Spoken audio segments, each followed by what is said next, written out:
Okay. Let her go to the I'm going to go to the study. Nice to have you all. Just a reminder that if you're having other important conversations in your home, to please mute yourselves so that we can all sort of work together. And then please unmute yourselves if you have any questions or anything like that. First of all, how is everyone? Everyone's good?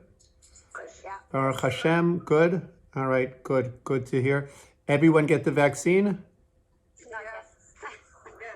Who still didn't get it? Who still didn't get it?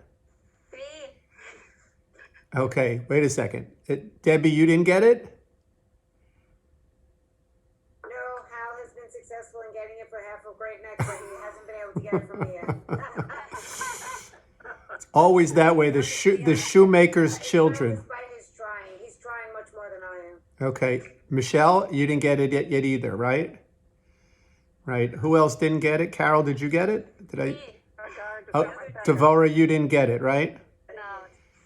All right, I Thelma. went to Brooklyn. When it comes here, I'll take it. Well, those are the babies in the class. They are the babies in the class. Very nice. Baruch Hashem. Baruch Hashem. But I'm telling you, some of my kids also got it. Now, with these comorbid conditions, if you're a little bit overweight, you can get it. It's crazy. I mean, it's wonderful. But Yosef went to the Javits Center to get it, and the picture he sent from the Javits Center was just amazing. Of how big it is, and how it is set up. He said they're set up for 10 or 20,000 vaccines a day. And they're only doing 1 to 2,000 because there's not an. Did he have to wait long? He did not have to wait long. No. Wow. I'm glad he got it. He teaches my grandson in high school, Baruch Hashem. No, you're talking about Ephraim. Oh, Ephraim. Right, Ephraim didn't get the vaccine because Ephraim had COVID. Ephraim is from the South Shore, so by definition, he had COVID. Oh, Right. When we have COVID, Get it. What? are we okay? Baruch Hashem, these young people that, I don't know, his whole family had COVID. My son, my daughter-in-law, 4 out of the 6 kids, they all had COVID. So wait, we don't have to rush for the shot. What? So because we had COVID, we don't have to rush for the vaccine. Good. That's not true. Isn't there a 3-month waiting period or something, Rosie? That's what I thought. No? There's no 3-month waiting period? Rabbi, how is Shoshana? You still get the vaccine. You just can't get it when you're actively have COVID or when you are being quarantined. Okay, Baruch Hashem. You should get it. Absolutely. Okay. And did Shoshana Metuka also get it? Yes, she did get it. Thank God. Yes, she got it. Okay. Anyway, good morning, everyone. Let's get started. To those of you who are not yet vaccinated, in Yirtz Hashem, I hope soon you'll be vaccinated, and then we're all coming back to the Chalfin room for class, and I'm bringing Cinnabons. So my treat. Yes, Brenda. I can't hear you because you're muted. Can we please dedicate today's learning to my mother's memory? Yes, absolutely. Hold on, just we're not allowed to be within Dalet Amos, within 6 feet of a grave, so we don't allow them to go into cemeteries. So how could this serve as a place for Kohanim to be able to go? So I want to go back and show you again. Let's see. Hold on. So first step is, you'll notice here I mentioned before the chain link fence, right? So you'll notice the chain link fence. The chain link fence is not meant to keep people out of the ohel. What the chain link fence is meant to do is to create a wall. So there is a wall on either side of this walkway. And with a wall on either side of the walkway is separate from the rest of the cemetery.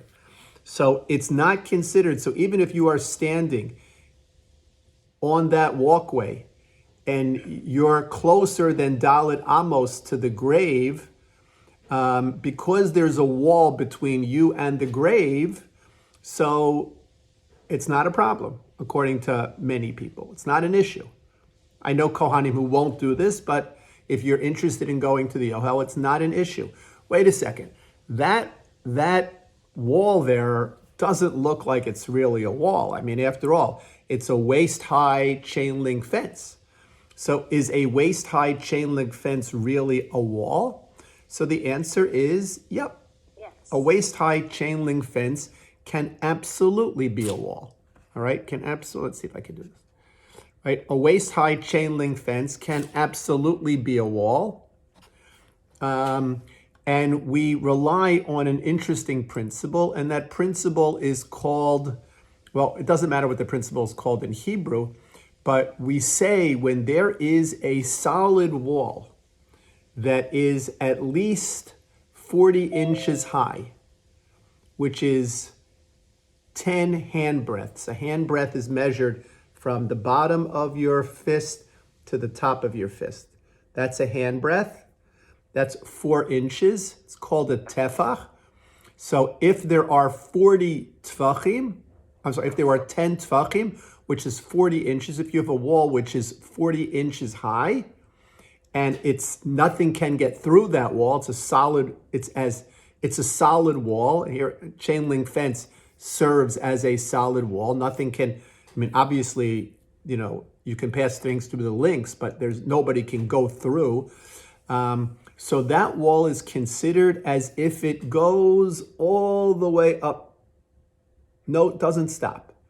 So even though it's only 40 inches high, it is as if it's 100 feet high from a halachic perspective. And we actually rely on this often when it comes to Eruvin, when it comes to the boundaries, the borders that surround the place. Let's take Great Neck, for example.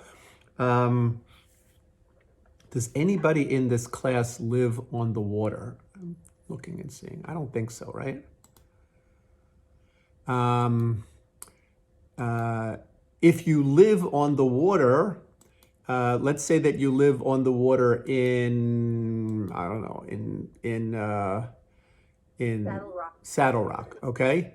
If you live on the water in Saddle Rock and you go out into your backyard, what do you see if you're standing facing the water? What do you see? You see the water, right? Duh, you see the water. Do you see a wall in front of you? No. No, nobody would want to have a wall in front of them blocking their view of the water, right? So you see the water. But if you go down to the very end of your property and you look over that end at the water, there's a seawall there, right? The seawall is there on purpose Bulk. In real estate, it's called bulk. to prevent the water from eroding your property. So there is a seawall which is there. Halachically, that seawall is part of the Eruv, and it goes up as if it's 100 feet high. Now, Baruch Hashem, you can't see it go up 100 feet high. It's a halachic construct, but it goes up as if it's 100 feet high. So if you were going to build a fence, let's say you lived in a place where there was no Eruv, and you wanted to be able to carry into your backyard or your front yard, you could put a fence like this chain link fence around your front and backyard and be able to carry. You don't need a fence 6 feet high. You could do a fence 40 inches high and be able to carry.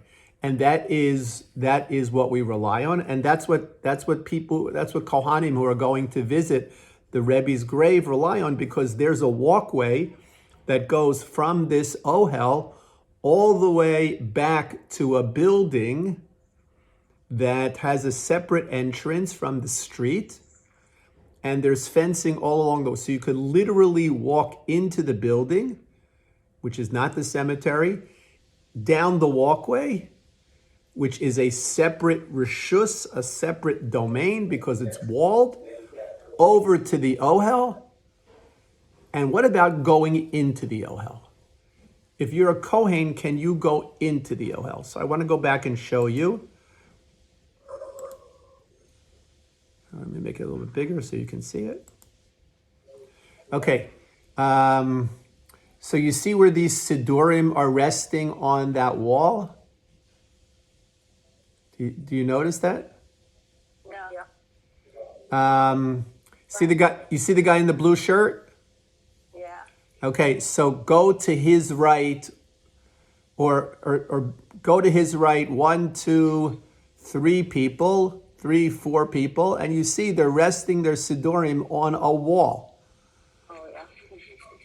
There is a 40-inch high wall around the graves.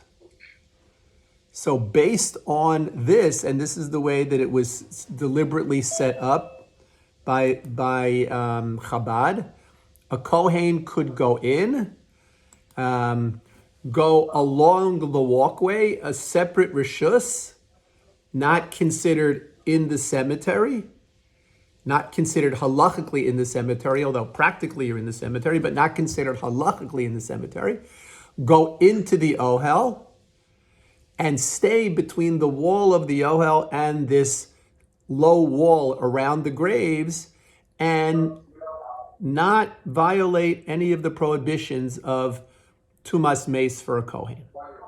Okay? I'm not sure who that is. Let me just see.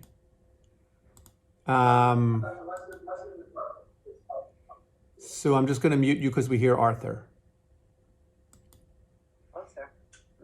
Okay. So, this is the ohel of the Lubavitcher Rebbe. There are some other famous ohels, and you, without really knowing it, know other famous ohels. Tell me, what other famous ohels do you know? Israel or here? Anywhere. Kever Rachel? Correct. Rosie's absolutely right. Kever Rachel. Anybody remember, hi Stanley, anybody remember back to the days when Kever Rachel was this small building? Right? Today it's a huge fortress. But at one point, Kever Rachel was a small building. And it was basically an ohel over the grave of Rachel Imenu. Where else?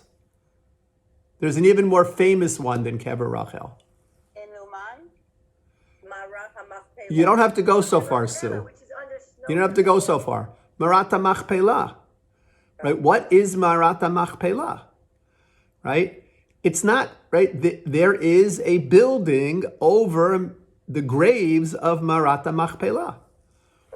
Right? That now why did let's talk about some other ones. What are some other ones? In Uman, Sue is mentioning I think it's Breslav in Uman. Okay, I'll share this with you. Sorry for the technical challenges today. Anybody recognize this? Debbie Chadow, you should recognize this. It's definitely not my bunk at Mossad. It's in Eastern Europe. It's in Poland. It's in Poland, correct, right? Because we were on the same trip together in Poland. This is the ohel of Rabbi Elimelech of Luzhinsk, right? Maybe you've heard of Rav Elimelech of Luzhinsk. This is his ohel. It's a fascinating place. Now, obviously, this ohel, like Kever Rachel, like Maras HaMachpelah, has a roof over it, unlike the ohel of the Lubavitcher Rebbe. So Kohanim can't go into this ohel. Kohanim can't go into Kever Rachel. Kohanim can't go into Maras HaMachpelah. But this ohel of Rav Elimelech of Luzhinsk, which is in Poland, is another example. You see the tree in the picture. Can you see this? Is it full screen for you? I don't know if it is or not. I'm going to make it full screen. Okay, you see that tree in the picture? Yeah. Okay, so look to the left of the tree. If you're facing the building, looking at the building and the tree, so look to the left. You see there's a doorway, like partially hidden by the tree? And then you see there's a plaque right next to that doorway? Yes. Okay, so keep that in mind. This is the kever of Elimelech of Luzhinsk during the day. I'm not sure if Debbie remembers, maybe she does, but we went as evening was just starting. We didn't go in the day, we went as evening was starting. And I want to share the next picture with you.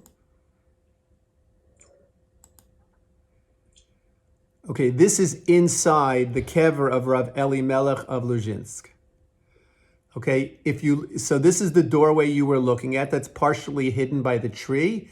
And you see next to the doorway on the left, near the top of the screen, you see there's the plaque. You can't read it, but you see there's the plaque. And when we were leaving the kever, so this chassid had come in and he was davening. Guitar, right? What? He was playing the guitar, singing? No, Yitzi was playing the guitar and singing, and this chassid was singing along with him. Do you remember that? Yes. So this is the picture that the photographer who was with us took from the steps. It's a little bit blown up here, so it doesn't look as clear, but it's an amazing picture of this chassid standing and davening by the kever of Rav Elimelech of Luzhinsk. Okay? Now, Does that have a roof though? yes, the building has a roof, and the kever has this fancy structure built over it. And the reason the kever has the fancy structure built over it is to keep people away from the kever, actually. Okay? So, just coming back here, what is the source for these ohels? Why did they have ohels? Why did they make ohels? You know, and you see big Hasidic Rebbes, but you don't even have to be a Hasidic Rebbe. We went to the cemetery in Warsaw. And the cemetery in Warsaw, which is this incredible, fascinating experience that it's worth going to Poland just to go to the cemetery in Warsaw. I mean, basically all of Poland is a cemetery, but it's good to go to walk through the cemetery in Warsaw and to see graves going back to the 1600s. It's mind-boggling. And in Warsaw, in the cemetery in Warsaw, there is an ohel for the grave of the Nitziv, Naftali Tzvi Yehuda Berlin, who was not a Hasidic Rebbe, but he's buried there. And if you do a search on the Great Neck Synagogue FaceTime page, you can find a video of me speaking from that ohel. Because when we were there on Poland, we broadcast it live. I was giving not a shir, Dvar Torah about the Nitziv standing by his grave, which probably was not such a good idea in hindsight because you're not supposed to speak Divrei Torah close to someone's grave. But be that as it may, we thought that it was kavod hames. So it doesn't have to be Hasidic Rebbes. Yes, a lot of Hasidic Rebbes have it. The Satmar have it. The Lubavitch have it. Breslov has it. Right? But it doesn't need to be that. There is an ohel over the graves of Mordechai and Esther, right? In Shushan. In Shushan. Right? Shushan. Where is Shushan, Thelma?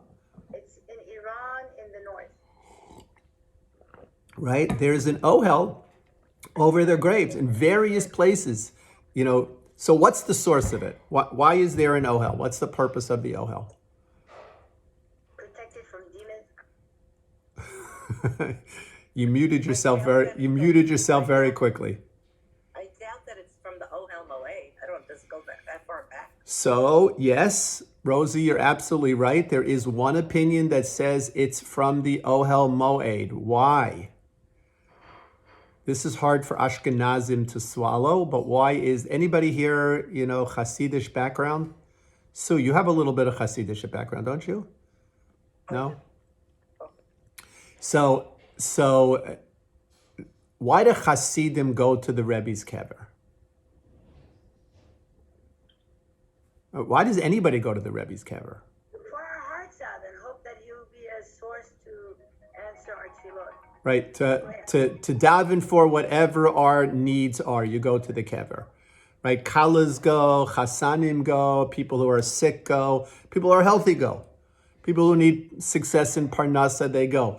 All right, how do they perceive the Ohel? For the majority of people, they perceive the Ohel that when they offer their tefillos in the Ohel, where are those tefillos going? Straight up to Shamayim, right? So in that sense, the Ohel Moed was the meeting place between Hashem and Bnei Yisrael. The idea was that what the Kohen did in the Ohel Moed, was directly connected to Shamayim. So there are people who see the Ohel around their Rebbe as reminiscent of that same idea, that this is a holy place and it's connected directly to Shamayim. Okay, so that's clearly one idea here about the Ohel. Anybody think of another reason for the Ohel, much less spiritual? Practical. Think practically. To protect from the elements? To protect the kvarim from the elements, but also to protect the people from the elements. Meaning, you're going to go and daven by the kever of Rachel Imenu. You're going to go and daven by the kever of Abraham, Yitzchak, and Yaakov. You're going to go and daven by the kever of Rav Elimelech. You're going to go and daven by the kever of the Choseh of Lublin. You're going to go daven in Uman by the kever, by the Bretzlavers. It's cold. It's snowy. So these ohels were partially built to protect people from the elements when they go there to pray. It's a lot easier to pray. Rabbi? Yes, Harriet. I remember reading that Ivanka Trump went to the Ohel the night before the election. I think it's interesting because I also remember, I think Ivanka Trump went to the Ohel before the first election also. Listen, it doesn't mean that the Rebbe didn't answer her tefillos. Not that the Rebbe answered her tefillos. It doesn't mean that the Rebbe didn't carry her tefillos to Shamayim. Right? It could be that in the merit, that the tefillos were carried up to Shamayim. And it could be that Hashem decided that that it wasn't meant. Obviously, it wasn't meant to be. But whatever. So that's a practical concern, practical reason why there's an ohel. So that's Ma Tovu Ohalecha Yaakov. Hopefully, it opens up a little bit of a different world for you than something that you're used to. And I would, those of you who know me know that I'm not a chassid, right? I'm a kalta litvak. But there's a little, Very chassid, very kind chassid. right? But there's a little bit of chassidish something in the blood somewhere, and I would encourage you to find time to go to visit the Ohel. Just to, now that you've seen it, to go and to experience it yourself, and just to visit there. You don't have to be a Lubavitcher. You don't have to. You're not giving your stamp of approval. But Lubavitcher Rebbe was a very righteous person. It's big tzaddik, big Talmid Chacham. Okay, so I would just. I've never been there. I've never been inside. Rosie, you live in Queens, Rosie. I do, but I think the Beit Knesset has my priorities a little bit. I understand that. I'm not suggesting that you start davening Shachris Mincha Mariv by the Ohel. But it might not be a bad idea just to go and, just to experience what it's like. You don't have to travel to Poland, right? You don't have to travel to Uman, right? You can do it on Springfield Boulevard. So, Rabbi, where are the Rebbitzins? So the Rebbitzins are also there, buried there, but behind the Ohel. They're not buried right next. The men and women were not buried next to each other, even husbands and wives. Yeah. There are still some cemeteries that most cemeteries don't do that anymore. They have husbands and wives buried next to each other, but there still are some cemeteries that do that. Separate sections for the men, separate sections for the women. Okay, good. So that's Matovu Ohalecha Yaakov. What about Mishkan Osecha Yisrael? So we said the word Mishkan Osecha brings to mind the Shechina HaKadosh Baruch Hu's presence. Where does HaKadosh Baruch Hu's presence rest? It rests in the Beis Hamikdash. It rests in the Mishkan. It rests in the Beis Hamikdash, and ultimately it rests in the Batei Kinesios. Right? It rests in our Mikdash Ma'at, in our shuls, which are reflections of the Beis Hamikdash and of the Mishkan. And that's what Bilam was praising. He was praising the Batei Midrashos and the Batei Kinesios. He was saying these are the pillars, these are the foundations of the Jewish people. The Torah learning that they do in the Beis Medrash, and the davening that they do in the Beis HaKnesses. And I mentioned to you last week the bracha of Hakol Kol Yaakov. That kol, that voice, is not just the voice of learning; it's also the voice of davening. Right? So there are so Bilam was praising Bnei Yisrael for that as well, for the spirituality that he saw there. But there's another idea. Rashi actually quotes this idea. He quotes it from the Medrash, and it's Rashi on page 870. And what does Rashi say? He says, Mishkan Osecha, 1, 2, 3, 4, 5, 6 lines up from the bottom of the right column. Rashi says, Mishkan Osecha, af kishehein charevim. Right? Even when they are destroyed. And according to Rashi's interpretation, Matovu Ohalecha Yaakov refers to the Mishkan, the Beis Hamikdash, when it was in existence.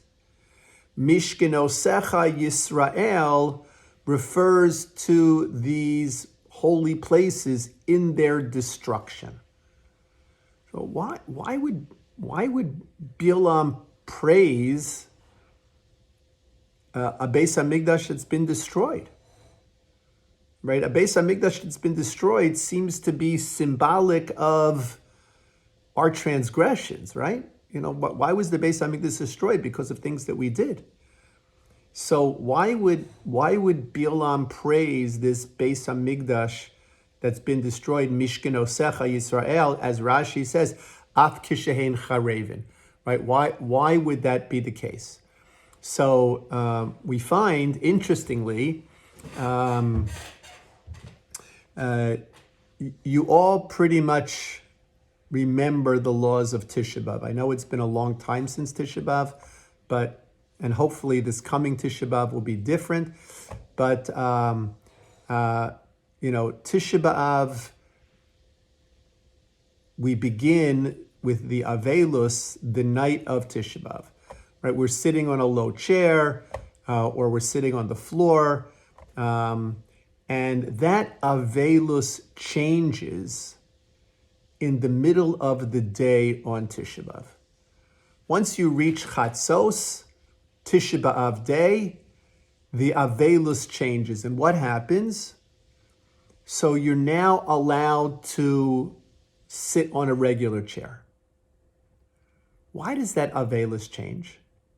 If you think about it, do we have any other observance, any other day when the practices change during the day? I mean, we have different davenings, that's true, but anything else where the practices change during the day, in other words, is Sukkos.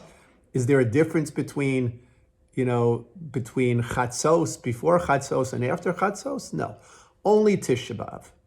And what's the reason for that? Why after Chatzos do the laws of Avelus change on Tisha B'Av? So in order to answer that question, I need to share with you another idea. And that is Tisha B'Av. Let's say Tisha B'Av is on a Wednesday. I'm just picking a day. Tisha B'Av is on a Wednesday. Tuesday night and Wednesday. Wednesday night, are you free from all restrictions?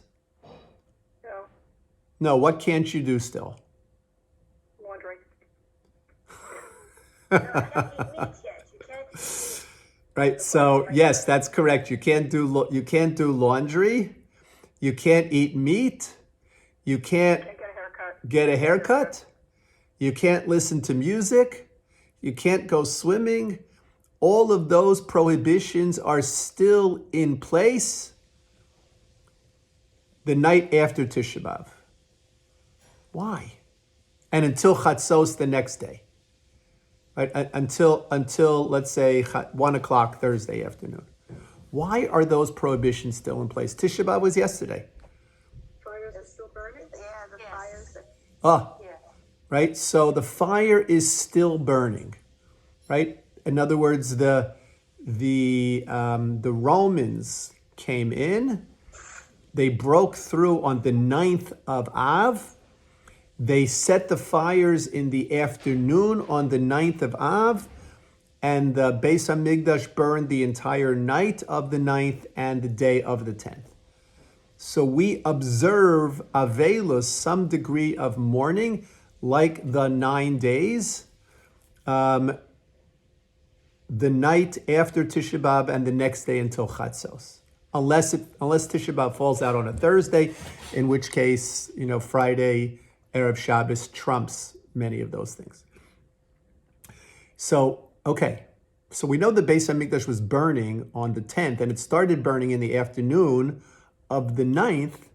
So if we go back to my original question, that the Avelus changes, it gets lighter in the afternoon of Tisha B'Av because I can go from sitting on the floor to sitting on a chair at Chatzos. Based on what I just said, it doesn't make any sense, right? If the fires started in the afternoon on the 9th, why should my Avelus get lighter in the afternoon of the 9th? Beverly, you have an answer? To indicate hope that we plan to try to pick up from this. Okay, I mean, it's a nice thought to indicate hope. We always like to show how hopeful we are. But I mean, if the Beis HaMikdash is burning, I might want to save my hope for the next day. Right, not the reality. But in actual, there's a beautiful explanation that says that when the Jewish people saw the Beis HaMikdash burn, they realized that they were not going to be destroyed. In other words, our transgressions had obviously crossed the line and caused HaKadosh Baruch Hu to punish us. So we thought that maybe the punishment is that the Jewish people are going to be destroyed. So it's a kapara. And so hang on, Sue, I'll get there in a second. And when we saw the building burn, we realized, that Hashem was going to take out his anger at us on the stones of the building rather than the Jewish people. Yes, we were going to go into Gullus. Yes, we were going to be in difficult situations, but we were not going to disappear. We weren't going to be destroyed. Hashem destroyed the building as opposed to the people. And when we realized that Hashem destroyed the building rather than the people, our Avelus became a little bit lighter. So even though the Beis HaMikdash is still burning, nevertheless, Beverly, to tie into your idea, the burning of that Beis HaMikdash and the preservation of the Jewish people provides the fertile ground for hope, right? That we can rebuild in the future. If that's the case, the Beis HaMikdash was a mashkon. What's a mashkon? A what? Collateral. Mashkon. Not collateral? It's a variation on Mishkan, Thelma, right? Shechina, but a mashkon, yes, Rosie, mashkon is collateral. In other words, if you want a loan, right? You want a loan to buy a house. What does the house become? The house becomes the mashkon. It becomes the collateral on the loan. You don't pay the loan. What's going to happen? They're going to come and take the house. It's the mashkon on the loan. What was the Beis Hamikdash? It was the mashkon. It was the mashkon. It was the collateral, right? It was the collateral that Hashem took from us rather than destroying the Jewish people, right? It was the collateral that Hashem took from us. So when Bilam says, Matovu ohalecha mishkan, Matovu ohalecha Yaakov, and Rashi quotes the Medrash that's saying that's referring to the Mishkan and the Beis Hamikdash when it exists, and then Mishkenosecha Yisrael. According to this Medrash, Bilam is saying, look at the mashkons of the Jewish people. Look at this Jewish people. Even when they transgress, what happens? Hashem takes out his anger on their mashkon, on their collateral. Hashem takes the collateral but doesn't strike them, doesn't kill them. So that is it's a little bit of a different meaning than Shekhinah, right? We think of the Mishkan usually being connected to Shekhinah, the place where the Shekhinah dwells, but Mishkan and Mashkon have the same configuration, right? That it's representative of the collateral of the Jewish people. And Bilam was praising the Jews by saying, even when we anger God, even when we transgress, our relationship with Hashem is so strong that he takes it out on our mashkon, on our collateral, but doesn't take it out on us. And that's praise of the relationship between HaKadosh Baruch Hu and us. Okay, good. Gosh, it's late. Let's keep going. Okay, so if you back into the Chumash, Bilam continues to talk. And what does Bilam say? After this famous Matovu ohalecha Yaakov Mishkenosecha Yisrael bracha, the bracha continues. And what does he say? Pasuk Vav, Kinechalim nitayu, Kiganos ale nahar, Ka'ohalim nata Hashem, Ka'arazim ale mayim. There are four images that are invoked in this next statement by Bilam. Right? What's the first one? Kinechalim nitayo. Like streams, they stretch out. That's number one. Kiganos ale nahar. Like gardens that are watered by a river. When you have a garden that's watered by a river, it's always in bloom, always growing. Ka'ohalim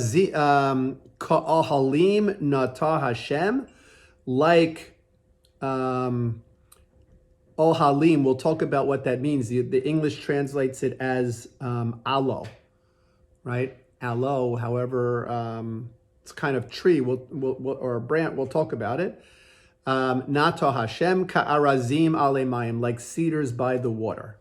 Okay, what the heck is this referring to? Right, what are these expressions? What are these, remember, Bilam is speaking in the language of poetry. So what are these expressions that he's referring to? So we'll start with Rashi. What does Rashi say? Kinechalim nitayu. 3 lines up from the bottom of the right column of Rashi. Rashi says, Shene'erchu v'nimshechu linitos lemerchok. That our value will be known far and wide. Meaning, the reputation of the Jewish people, the reputation that the Jewish people have, that Shem Tov that the Jewish people have, Bilam is praising us and giving us the bracha that it should carry forth like the water, or it should reach everywhere. It should reach everywhere. But listen to the midrashic explanation.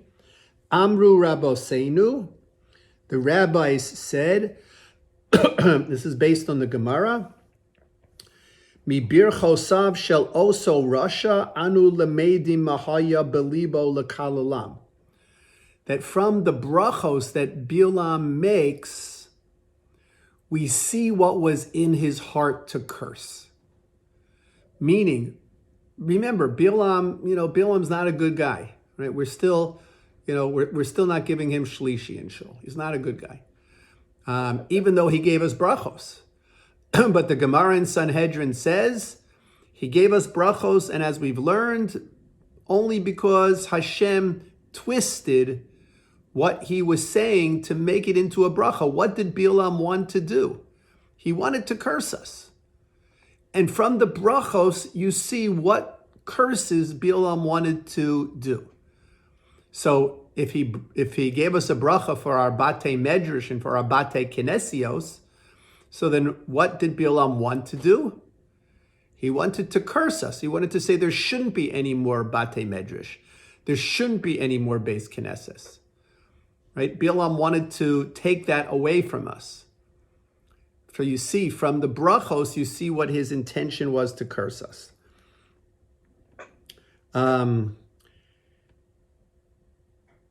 Okay, so Rashi says that if Bilam wanted, if he's blessing us, that our reputation should travel far and wide and be carried by the waters, so to speak. So what did he want? What did he actually want to say? He actually wanted to say that we should have a bad reputation, not a good reputation. We should have a reputation of being a people without values. We should have a reputation of being a people without worth. That's what should travel. But obviously, Hashem twisted it so that what came out was that this uniqueness of the Jewish people who study Torah, who pray in a beis knesses, this should travel, who have these values, these should travel forward. The special relationship between Bnei Yisrael and Hashem should travel forward and should reach all the entirety of the world as if it was carried forth on water. Okay? And then he goes into some other things. We'll stop here for today and look at next week in Yirtzeh Hashem some of the other institutions that Bilam is praising. We're going to see he's going to be praising Talmidei Chachamim. He's going to be praising kings. He's going to be praising descent, one king to his son, the king. We'll talk about all of those in Yirtzeh Hashem next week. I hope that you all have... Next week is Tanis Asta. Oh, next week... Let's have a class.